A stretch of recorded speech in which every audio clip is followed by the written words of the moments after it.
오랫동안 기다리셨습니다. 박정은 의원님 나오셨습니다. 여기까지 와주셔서 감사합니다. 감사합니다. 의원실에서 아마 이렇게 생방송을 하는 건 처음인 것 같아요. 그렇죠. 맞아요. 저도 아주 뜻깊은 시간이 될 것 같습니다. 네, 여러분 저기 자랑 하나 할까요? 이거 박정은 의원님 사주셨어요. 아까워서 못 먹고 있어요. 박정은 의원이 겉으로 보기에 번듯하고 말 잘하고 잘생기고 그런데 반짝반짝 빛나는 박정은 의원의 뒷면은 무엇일까? 그것부터 저희가 좀 파악하려고 이렇게 습격을 했습니다. 그 뒷면까지 나올 수 있을지 모르겠는데 많은 분들이 지금 실시간으로 또 보고 계실 텐데 이 채널 구독자도 많이 늘었으면 좋겠다는 생각이에요. 오늘 30만 만들어주신다고? 워낙에 기자생활 오래 하셨잖아요. 동아시아에서부터 출발해서 TV조선의 정치부장도 하시고 근데 그때 바라봤던 그 정치인들과 실제로 들어와서 바라보는 정치인들 사이가 뭐가 있을까요? 저는 20년 가까이 정치부 기자를 하면서 이런 정치판을 본 적이 없어요. 적어도 여야 간에 싸우더라도 뒤에선 얘기를 하고 또 나라를 먼저 생각하면서 여야 간에 합의도 하고 이런 문화들이 다 있었는데 지금은 그런 문화가 실종이 돼 있고 특히 여야 간에는 대화와 타협이라는 게 아예 지금 존재하지 않는 그런 국회인 것 같습니다. 상임 끝나고 뭐 같이 식사를 하신다거나 이런 건 아예 없어요? 아니 그렇게 이제 최민희 위원장이 그 주제를 하는 모임 같은 걸 만들긴 하지만 안 가죠. 아무도. 왜냐면 대화가 어렵기 때문에. 그리고 이제 그 과방위에서는 정말 힘들어요. 저희 과방위 의원들끼리 뭐라고 그러냐면 지옥에 들어간다는 그런 표현을 써요. 저희 의원들끼리도. 그러니까 오늘 하루는 저희를 완전히 그냥 내려놓고 지옥에서 우리가 싸우고 와야 된다. 우리가 살아남아야 된다. 그리고 반드시 우리가 우리 국민들에게 저들이 잘못을 드러내야 된다. 이런 절박감을 갖고 들어가거든요. 그래서 나올 때 되면 정말 수명이 좀 단축된 것 같은 느낌? 그런 느낌을 받아요. 많이들 힘들어합니다.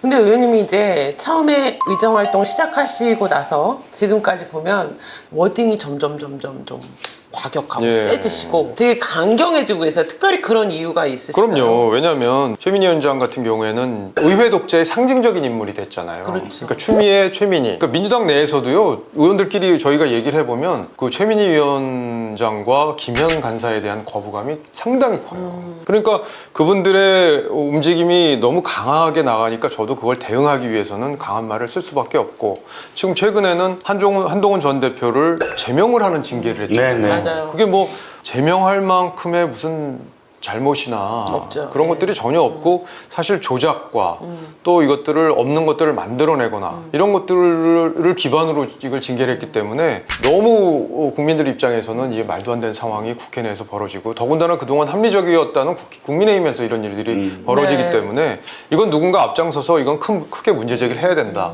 이런 절박감이 생긴 거죠. 지역구에서도 그래서 박정훈 의원 저렇게까지 안 나섰으면 좋겠는데 하시는 분들도 계세요. 그런데 그런 불의에 다들 침묵하고 그 작은 목소리밖에 내지 못한다면 우리 당이 제대로 설 수가 없기 때문에 이 문제를 바로잡기 위해서는 더 강한 목소리를 내야 된다는 어떤 그런 사명감 이런 걸 갖게 되는 것 같습니다. 근데 유난히 과방위에 이상한 사람들이 많아요. 과방위에 일부러 갖다 놓은 거예요. 과학기술 분야보다는 방송 관련 일들이 거기 있고 KBS, MBC 그런 쟁점들이 이제 언론을 일단 장악을 해야지만 본인들이 추구하는 방향대로 국민들을 설득할 수 있다고 보기 때문에 거기에 빌런들을 많이 갖다 놓은 겁니다. 지금 여당도 내분이 있잖아요. 야당도 내분이 있잖아요. 근데 이제 어떤 느낌이냐면 여당은 어떤 내분이 있냐면 지자체는 이길 건데 이 승리의 성과를 누가 챙길 거냐를 갖고 서로 싸우는 것 같아요. 근데 이제 국민의힘은 어떤 느낌이냐면 어차피 질 거니까 이 책임을 누가 질 것이냐를 갖고 지금 서로 싸우는 느낌? 그러니까 이게 선거 얘기를 하면 제일 가슴이 무거워지고 사실 민주정당에서 지금 현재 민주주의 제도 하에서는 선거에 지는 정당은 존재 의미가 없어요. 그렇죠. 그리고 지금은 우리가 대통령 뺏겼죠. 총선 뺏겼죠. 그러니까 국회 의석도 완벽하게 지금 유린당하는 그런 상황인데 그나마 서울시에 오세훈 시장이 있기 때문에 저희가 지역에서 필요한 일들을 추진할 수 있는 일종의 숨구멍이 있는 거예요. 근데 이제 지방선거까지 지면은 저희가 일할 수 있는 공간은 없어지는 거죠. 그렇겠네요. 예, 그래서 사실은 굉장히 절박한 그런 상황이기 때문에 오세훈 시장도 저렇게 장동혁 대표에 대해서 나를 강하게 세운다고 저는 봅니다. 여당 같은 경우에는 지금 이제 정청래 대표하고 대통령하고 지금 싸우는 국면이잖아요. 그러니까 대통령으로서는 이 당을 장악하는 게 사실은 절실한 거예요. 서울시장 하나 이기는 것보다 그쵸. 당을 장악하는 게 중요하기 때문에 김민석 총리를 서울시장으로 내보내지 네. 않고 당에 지금 당대표 후보로 네, 네. 쓰겠다는 네, 좀 구상을 네. 갖고 있는 거잖아요. 그걸 막으려고 1인 1표제를 정청래는 통과시킨 거고. 그러면 힘의 균형은 이미 정청래 당대표 쪽으로 좀 기울고 있다고 저는 보여져요. 그렇게 되면 여당 내부에서도 이제 굉장한 이제 혼란이 있을 수 있고 이재명 대통령 입장에서 제일 중요한 거 하고 싶은 건 뭘까요? 저는 개헌이라고 봅니다.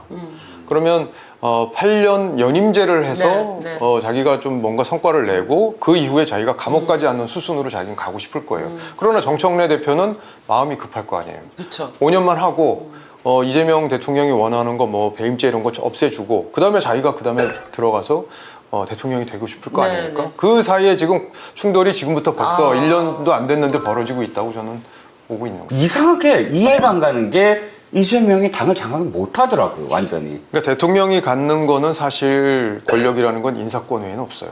예산도 국회에서 다루잖아요.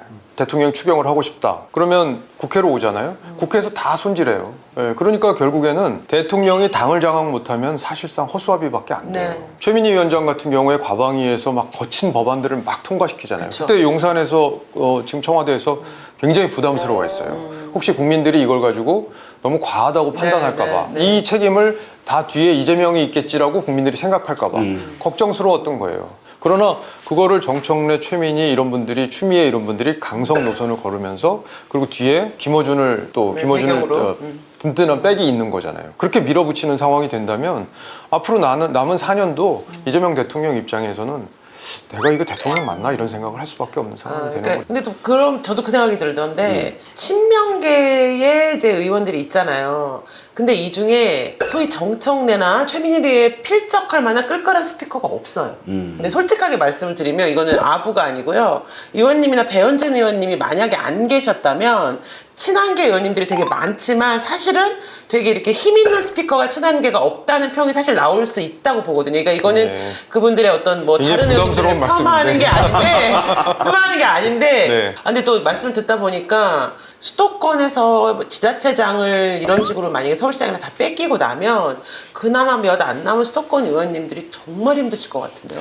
그러니까 이게 그러니까요. 의원들 다수가 어떻게 움직이느냐가 사실은 중요해요. 근데 이제 TK의 경우에는 이번 선거에 대해서 불안감이 있을까요?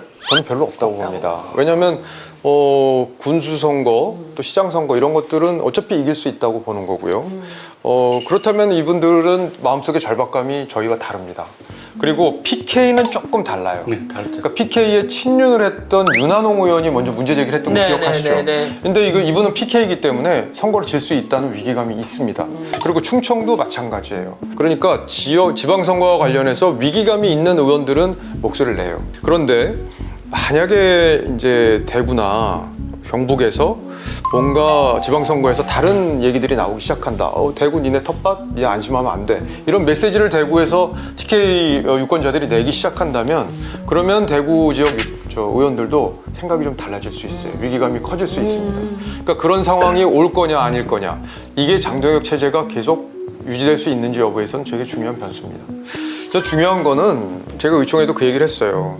우리가 지금은 뭐 이렇게 지방선거 앞이니까 의원들의 절박감이 없어서 여러 가지 논란이 있을 수도 있고 한동훈 전 대표를 제명하는데 네. 은근히 그냥 따라가는 의원들도 좀 있고 그런 건데 총선 국면이 되면은 윤 어게인으로는 우리가 총선을 치를 수가 없어요. 없죠. 네. 왜냐면 그거는 국민들한테 심판을 받을 거라는 걸 의원들이 다 알아요. 아 이걸로는 이길 수 없다는 거를. 그러면 그때 가서는 여러 가지 정치적인 변화가 있을 수 있어요. 지금은 지방선거기 때문에 이게 무슨 탈당으로 이어진다든지 아니면 새로운 신당이 네, 만들어진다든지 하는 동력이 없습니다, 정치적으로. 그러나 총선을 앞두면 분위기가 달라질 수 있죠. 그 사이에 지방선거 이후에 엄청난 당내 갈등은 계속 유지될 가능성이 높다고 저는 봅니다. 오늘 배현진 의원 네, 징계 절차 들어갔죠. 착수했더라고요. 다음은 우리 박정훈 의원 아닙니까? 저는 제가 사실 아까 오자마자 여쭤봤어요. 배현진 의원, 정성구 의원님 이 정도면 박 의원님은 더 당해야 되는 거 아닌가요? 근데 이제 배현진 의원은 지금 서울시당위원장이잖아요. 네. 그러니까 서울시당위원장은 이번 지방선거에서 서울시당의 공관위를 구성해요. 네. 그러니까 거기서 시의원, 구의원, 구청장, 공천을 배현진 의원 주도로 하게 돼요. 그럼 배현진 의원을 지금 빼겠다는 거는 첫 번째는 그 공천권을 뺏겠다는 그쵸. 그런 의지가 예, 예. 있다는 거고요. 두 번째는 고성국 씨에 대한 징계 징계. 문제가 지금 서울시당에 가 있기 때문에 그쵸, 예. 그 징계를 못하게 하기 위해서 배현진 의원을 징계하는 그런 두 가지를 염두에 둔 카드가 아닌가 하는 생각이 듭니다. 미운 털 박힌 거는 배현진 의원 못지 않을 텐데. 근데 제가 아슬아슬하게 선을 좀 지키는 것 같기도 하고.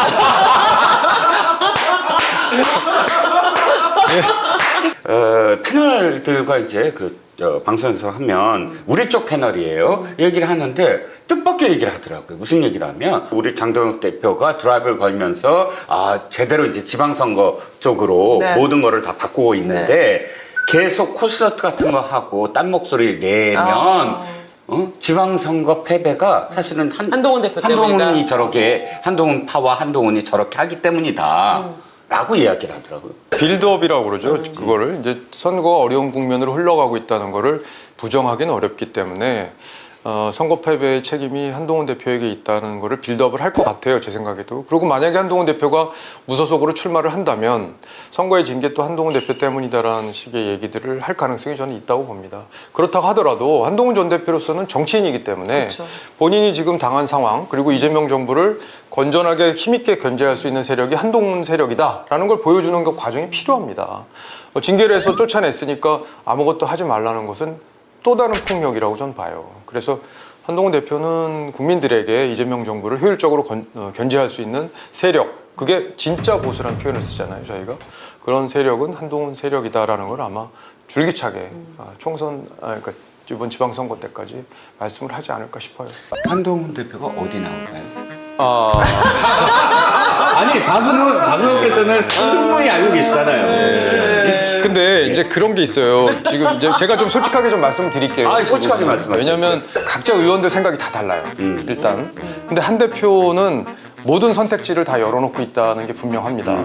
근데 좀 대구나 부산이나 또 수도권 뭐 이런 얘기들을 다 네, 하잖아요. 네. 근데 그게 다 달라요. 예를 들어 부산으로 나간다. 그러면 부산의 경우에는 지금 민주당 지지세가 40% 안팎으로 나올 가능성이 높은 겁니다. 평균 40% 나와요. 예. 그러면 그게 또 자리가 어디가 지금 빌 가능성이 있는 거죠? 전재수 의원 그렇죠. 지역이 거기는 민주당이 이긴 지역이에요, 심지어. 그러니까 그런 데서 하면은 40%를 기준으로 본다면 나머지 60%를 놓고 우리 당 후보와 갈라져요. 싸울 가능성이 높아요. 그러면 이 경우에 그렇게 쉬운 선거가 되지 않지 않을까 하는 생각이 들죠. 다만 그 경우에도 장해찬 부원장이나 김민수 최고위원이나 이런 분들이 나올 가능성도 있잖아요. 그러면은 또 한번 해볼 수 있지 않느냐라는 생각이 들 수 있고, 그러니까 변수가 있는 거예요. 자, 그러면 대구로 간다. 지금 대구시장 후보로 누가 거론되고 있냐, 유력하게 거론되냐면 첫 번째는 추경호 의원, 두 번째는 주호영 의원입니다. 그러면 주호영 의원 지역은 수성갑이에요. 그러니까 우리로 서울로 치면 강남갑 강남이죠. 같은 데예요. 근데 추경호 의원 지역은 달성입니다. 달성군이에요. 거기에 누가 있냐면 박근혜 전 대통령 사조가 있어요. 그리고 거기는 군 단위 지역이기 때문에 한동훈 전 대표의 어떤 보수 혁신의 주장이 얼마나 먹힐지가 약간 좀 확신을 갖기가 좀 어려운 지역이기도 해요. 그래서 수성이 나오느냐 달성이 나오느냐 또 다른 지역 유영하 의원 지역 같은 경우가 나오느냐 뭐 이런 것들이 또 변수가 될 수 있습니다.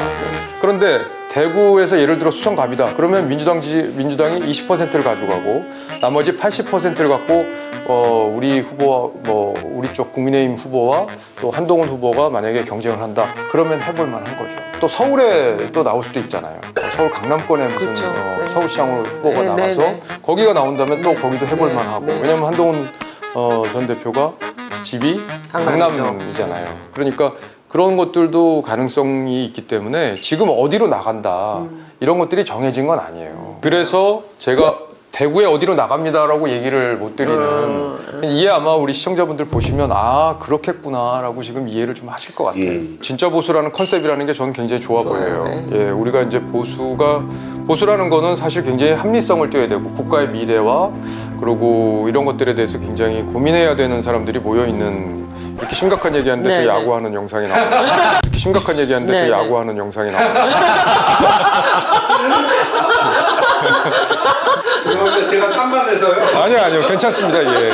제가 야구를 좋아해가지고 뭐 130까지 투수로 던지기도 했었는데 요즘에는 아마 100km 좀 나올까? 뭐 그런 생각도 들어요. 아마추어 투수가 130이라고요? 예전에 그렇게 좀 빨리 그거 던졌어요. 사회인 선수보다 많이 나오는데. 예. 그러니까요. 우리가 한번 잘 생각해 보자고요. 진짜 보수가 혁신을 하려면 가장 중요한 게 뭐냐면 당원 숫자예요. 예. 그거보다 중요한 게 없습니다. 네, 맞습니다. 근데 지금 장동혁 대표가 그래 한번 팔 걷어붙이면서 한번 우리 한번 그쵸, 붙어볼래? 그쵸. 이건 뭐냐면 당 당원에 투표를 대한 지지세가 자신감. 자기가 강하다는 자신감이거든요. 근데 한 대표를 지지하는 의원들 중에도 그거에 대해서 불안감이 있을 수밖에 없어요. 그렇죠. 왜냐하면 당원이 저쪽이 많다고 하면은 우리가 당원세가 작으면 당권을 주기가 어려운 거 아니냐라는 불안감이 있을 수 있거든요. 그래서 당원 가입을 많이 해주셨으면 좋겠고 주변에 아직 당원이 아니신 분들은 또 당원에 대해서 좀 열정적으로 가입 운동을 해주셨으면 좋겠다는 네, 생각도 합니다. 장동혁 대표에 대해서 짧게 두 가지만 여쭤볼게요. 한 가지만 여쭈면 안 될까요? 세 가지 여쭤봐요. 자, 첫 번째 질문은 장동혁의 그룹, 장동혁의 어떤 책사, 장동혁의 이런 행동들의 배경이 되는 그런 정치인들은 누가 있나요? 지금 이제 친윤의 핵심이었다는 게 예전에 이제 이철구 의원, 박성민 네, 의원, 네, 뭐 정정식 네. 의원 뭐 이런 분들이에요. 사실 그분들이 당에 이제 사실상의 주주 역할을 해왔던 거는 부인할 수 없을 겁니다. 근데 장동혁 대표는 이분들하고 연대해서 당 대표가 되신 분이 아니에요. 그러니까 장동혁 대표는 윤 어게인 세력에 강하게 어필을 하면서 윤 어게인 세력의 간택을 받아서 당 대표가 된 저랑 거예요. 그 전에 지금 장동혁 대표가 정치한 게 3년밖에 안 됐습니다. 그렇죠. 1.5선. 예, 3년밖에 안 됐어요. 그러니까 당의 중진들이나 이런 분들은 장동혁 대표를 바라보는 마음이 복잡해요. 예. 그런데 장동혁 대표 입장에서는 그러니까 자기를 당대표를 만들어준 세력의 목소리를 태생적으로 거부할 수 없는 거예요. 구조적으로. 그러니까 일종의 그러네요. 딜레마 상황에 본인이 빠져 있다고 저는 보고요. 이 고성국 씨라는 분은 굉장히 강하게 자신의 주장을 이렇게 해. 이렇게 안 하면 안 돼. 라는 주장을 강하게 하는 스타일입니다. 네네. 윤석열 대통령한테도 그랬고 황교안 전 대표한테도 내 몫으로 우리 몫으로 공천을 줘야 된다는 얘기가 그 당시에 막 회자될 정도로 그런 식의 강한 캐릭터를 가진 분이에요. 네. 그럼 장동혁 대표를 가만두겠어요? 그러니까 장동혁 대표한테 젊은 사람들 공천을 해야 되고 지방선거에서 몇 자리를 받아야 되고 이런 얘기들이 지금 나오는 거 아니에요. 그러니까 뒤에서 고성국 씨가 장동혁 대표에 대해서 여러 가지 얘기를 하고 있다고 저는 보고요. 혁신안을 냈을 때 사과 메시지를 냈잖아요, 장동혁 대표가. 그렇죠. 그때 고성국 씨가 비판했나요?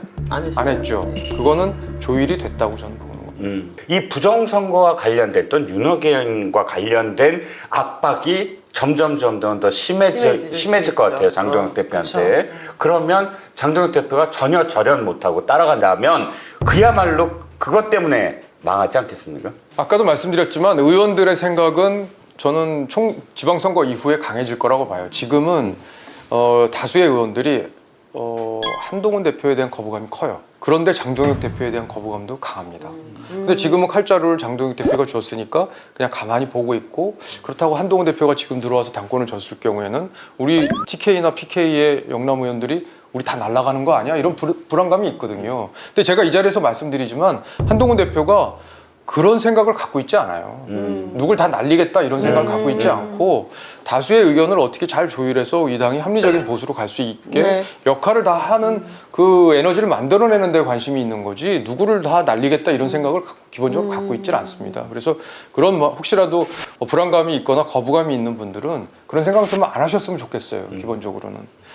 그래서 이 지방선거가 끝나고 한동훈 전 대표가 만약에 보궐선거를 통해서 승리해서 돌아오고 이제 하나의 시나리오죠. 우리 당이 만약에 선거에서 어렵게 돼서 새로운 지도체제가 들어서고 그 새로운 지도체제가 한동훈 전 대표의 복당을 허락하고 네. 그렇게 해서 우리 보수를 건전하게 새로운 경쟁을 통해서 오세훈 시장이나 이런 분들도 당에 들어오시고 이제 당으로 오셔서 건전한 경쟁이 일어날 가능성도 저는 있다고 봐요. 그래서 지금은 방향성을 예측하기는 어렵지만 그런 희망을 가지고 저희가 일을 하고 있다는 말씀을 드립니다. 지금 이제 끝날 시간이 다 돼가잖아요. 예. 근데 저는 이제 사심을 하나도 못 채웠죠. 많은 분들이 저한테 오셔가지고 이제 은 신사를 그렇게 많이 하시는 거예요. 근데 전 진짜로 그 당원들한테 톡 보내주세요. 아니 어떤 분은 전화가 왔는데 예. 박 의원님이 접니다 이렇게 전화를 했다는 아, 거예요. 네. 그래서 그런 전화를 받으면 잠이 올까봐 이런 생각을 했는데 아니 그렇게 이제 당원들한테 전화하셔가지고 근데 지금 사진 네. 채우신다고 말씀하시고 저한테 전화하시려고요? 저한테 전화하시려고요? 아니 저한테는 아, 저 그렇게 들었는데. 아, 예. 예. 질문이 하나 있는데요. 그 작가님. 언론사 예. 그 기자 시절에 의원님의 사진을 제가 입수했는데요. 여성분들이랑 옷 벗고 놀고 있는 사진을 제가 예? 입수했는데 이거 설명이 필요한가요? 이게 제 워싱턴 특파원 시절이었나? 아니요. 이게 제 컴퓨터에 있는 바탕화면이고요. 바탕화면이에요. 근데 이게 위에 어떻게 이런 걸 입수하겠지? 근데 이게 제 컴퓨터 사진인데 이게 어디냐면 터키에 있는 파무칼레입니다. 아, 파무칼레. 예, 그때 이제 여기 온천. 있는 여성분들은 뜨거운. 이제 그 다 관광객. 서양 분들, 터키 예. 분들이고 모르는 분들이세요? 전혀 모르는 분들이죠. 그래서 위에서 이제 그때 같이 갔던 분이 이제 찍어주시는 장면인데 제가 보기에 그냥 그럴듯해 보여서 이게 바탕화면에 이걸 왜 넣냐면 옆에 보시면 스쿼트 100개, 팔굽혀펴기 어째 몸이 되게 좋으시네요. 40개 뭐 이런 데드리프트 하기 뭐 이런 거를 제가 하려고 작업 받으려고 제가 거기다 진짜 근데 이렇게 운동하셨어요? 그때는 좀 했죠. 지금은 또 이제 게을러서 잘 못 하는데 그래도 틈나면 좀 운동을 하려고 합니다. 그러니까 이 몸으로 돌아가자. 근데 이거 굉장히 부끄럽네요. 아니 컴퓨터 화면 맞다면으로 하시는데 뭐. 예. 그리고 이제 지난번 토콘선에서 이제 여기 책도 그런데 박 의원님이 이제 본질에 대한 얘기를 되게 본질이요. 많이 하시잖아요. 박 의원님이 생각하시는 박정훈의 정치의 본질과 결말? 최종 목표. 저는 꿈. 목표가 사실 없어요. 내가 뭐가 되겠다는 목표는 이 없어요. 친한계 의원님들의 그 공통점인가요? 그러니까 내가 뭘 해야지 나는 뭐 예를 들어 뭐 저가 서울시장을 해야지 아니면 다음에 최고위원이 돼야지 이런 목표 자체가 없습니다. 비유가 적절한지 모르겠지만 유재석 씨가 비슷한 얘기를 방송에서 하는 걸 제가 본 적이 있어요. 그러니까 유재석 씨는 목표를 뭘 갖지 않고 자기에게 주어진 일을 굉장히 열심히 하다 보면은 그 목표에 다가가는 거 아니냐 이런 취지로 얘기하는데 저하고 생각이 거의 비슷한 게 아닌가 싶어요. 한동훈 대표도 비슷한 얘기를 하는 것 같더라고요. 그래서 제가 지금 친한계 의원님들은 꿈이 없는 게 공통점이냐? 네. 자, 닫는 말씀을 부탁드리고 싶은데 앵커처럼 딱 닫아주시면 어떨까요? 저는 이제 빨대포스트 구독자분들 또 시청자분들이 굉장히 힘든 시간을 보내고 계실 거라고 믿습니다. 왜냐하면 이 시청자분들이 좋아하시는 우리 한동훈 전 대표가 굉장히 어려운 시간을 맞고 있잖아요. 근데 오늘도 저는 사실 여기 오기 직전에 한동훈 전 대표하고 차를 한잔 하고 왔어요. 이제 감기가 걸리셔가지고 조금 힘든 시간이고 여러 가지로 어려운 시간이긴 한데 아마 여러분들이 그렇게 보내주는 지지 이런 것들 때문에 어려운 시간을 한동훈 전 대표도 버티고 있고 네. 또 저희 친한계 의원들도 그 어려운 시간을 잘 버티고 있다고 생각합니다. 그래서 정말 마음속에서 깊은 마음속에서 감사하는 마음이 저희에게 있습니다.